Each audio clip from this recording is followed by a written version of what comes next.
kay General Villanueva.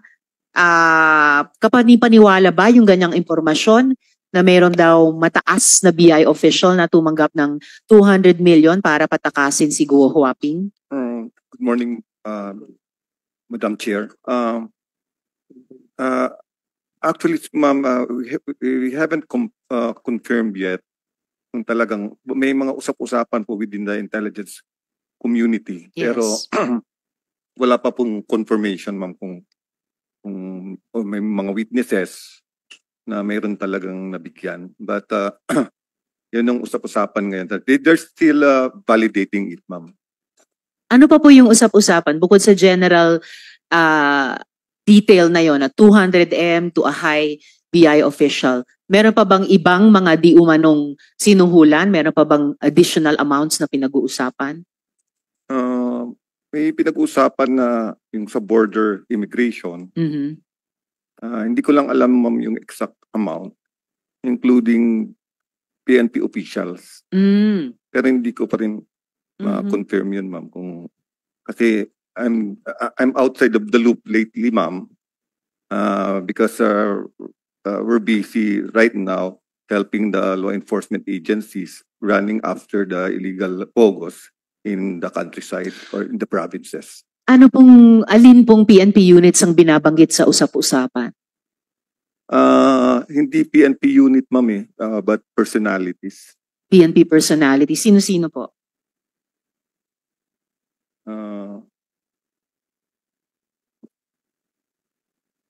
I think it was mentioned the former chief PNP. Which one? I don't know, ma'am, but former chief PNP daw. Wow. Alright. Salamat, General Villanueva. Sino pong resource person ng PNP dito? Yes, sir. General Takaka. So we've heard a few of the agencies so far saying nagkukondukta po sila ng internal investigation sa kanila ring mga hanay. Narinig nyo or sa sariling Intel Directorate at units ng PNP, meron din po bang ganitong mga impormasyon, ganitong mga hundreds of millions of pesos in di umano mga bribe amount sa mga matataas na opisyal sa BI at ngayon nababanggit pati isang dating PNP chief pa. Sa inyo pong investigasyon, ano pong lumalabas, General? Good afternoon, Madam Chair. For the part po ng PNP, so far po wala po kaming report with regards po kung may mga nasuhulan na PNP personnel. But despite of that po ay yung aming pong intelligence community ay tuloy-tuloy po ang kanilang pag-coordinate sa ibang agencies para malaman kung may mga PNP personnel na involved, then we will file the necessary case po kung may mga evidence po kaming makukuha, Your Honor. General, I'm almost disappointed. Dahil sa isang naunang hearing, kayo ang naunang institusyon na nakaalam na nakatakas na sa bansa si Guo Huaping. Kayo lang yung nagsabi, August 14 pa lang alam nyo na. At August 15 sinabihan nyo ang BI. Whereas all the other agencies then said August 19 lang daw nila nalaman nung nag-manifestation ako na parang sa Senado pa umaasa ng Intel ang ating Intel agencies. I cannot believe it and I don't want to believe it. Kasi pag ganun talaga ang state of Intel natin, kawawa tayo sa mga susunod na panahon. So sir, earlier, the PNP resource person in an earlier hearing also said, may internal investigation kayong ginagawa. Wala pa bang bunga yun? Especially about a very important issue like corruption of high officials within the organization. Yes, ma'am, yung report sa amin na nakatakas si Alice po is coming from the Interpol po, ma'am. So yun po yung naging information po namin coming from the Interpol po na nakuha po natin. Then yung sa mga allegations po na is ongoing naman po, ma'am, yung aming investigation. Yes, sir, pero more than a month ago na po yung August 14 na input ng Interpol. So really, I'm shocked. And PNP widow po ako, alam nyo naman. So may expectation ako sa National Police natin. Well, thank you, General, but PNP has to come back with more than that sa komiteng ito. Kami, ginagawa namin yung aming trabaho in terms of investigation in aid of legislation, but patapos na rin po kami. step up na dapat talaga ang law enforcement. Salamat, General Madam Chair. Takaka. Before I recognize Senator Joel, balik lang, General Villanueva. You mentioned a former chief PNP.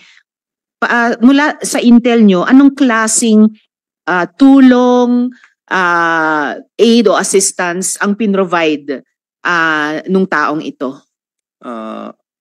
I don't know the exact ma'am kung anong provide na support. But yun lang naman na nabanggit sa amin, sir, but hindi pa na-confirm yan, ma'am, kung talagang nagbigay or binigyan or tinanggap or may witnesses. Yun lang po ang naririnig namin, sir, within the intelligence community. But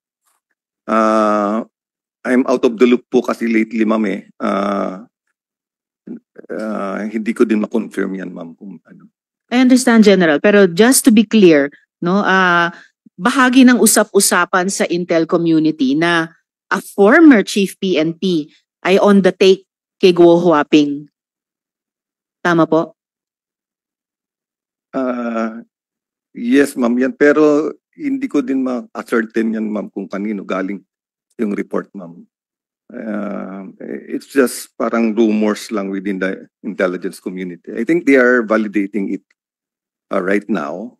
I even went to Nika last week, but there's no information about it, ma'am. Salamat, General. That's all well noted.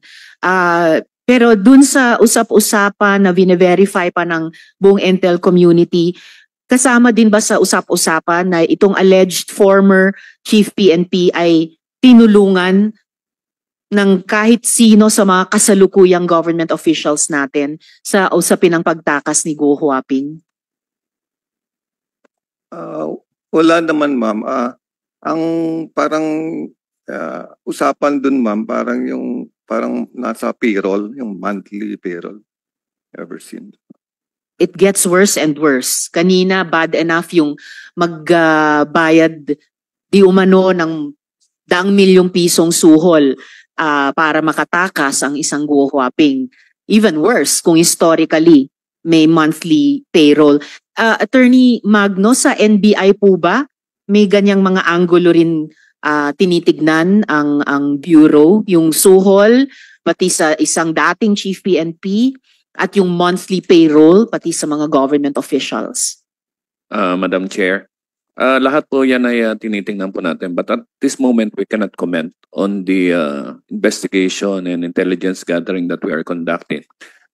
Since sa binubuo po naming pag-backtrack at pag-iimbestiga ay kasama po namin tinitingnan niya, Madam Chair. Salamat, Attorney Magno. Kanina nabanggit ni General Villanueva ang NICA. I think I heard we have a resource person here from NICA. Yes, sir. If you could come forward po. Does NICA have anything to tell us at this point?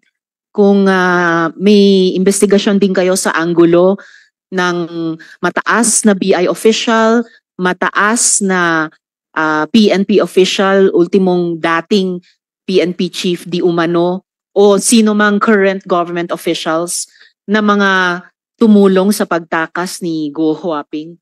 Nakapanumpa kayo kanina, sir. Ano po? Okay, salamat, sir. Yung pangalan po ninyo, sir?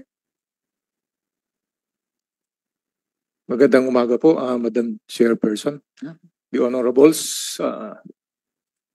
I am Director Ferlo Silvio po ng NICA. Katulad po ng sinabi ni Attorney Magno, tuloy-tuloy po yung aming investigasyon dito po sa Pilipinas at kasama po sa ibang bansa. Lalong-lalo na sa Malaysia and Indonesia. Generally po, I cannot give the specific progress. Pero may pagtuloy-tuloy na pag-uusap po ngayon ng aming liaison officers kasama po yung police attachés ng dalawang post, Malaysia at Indonesia. For now po, kung sakali po, I'm sorry, I cannot give a comment with regards to the new statement given by General Villanueva. Pero I rest assured po ang NICA magbibigay ng developments. Salamat po. Pero yung mga nababanggit ng mga posibleng personalidad at mga posisyong inukupahan nila dati o inuokupahan ngayon, kasama po yon sa ongoing investigation ng NICA? O sa fact-finding ng NICA? Sa ngayon po ay priority po namin yon. Kung nakalagay po doon sa ibang mga agenda, i-priority po namin yon. Makakaasa po kayo, Madam Chairperson.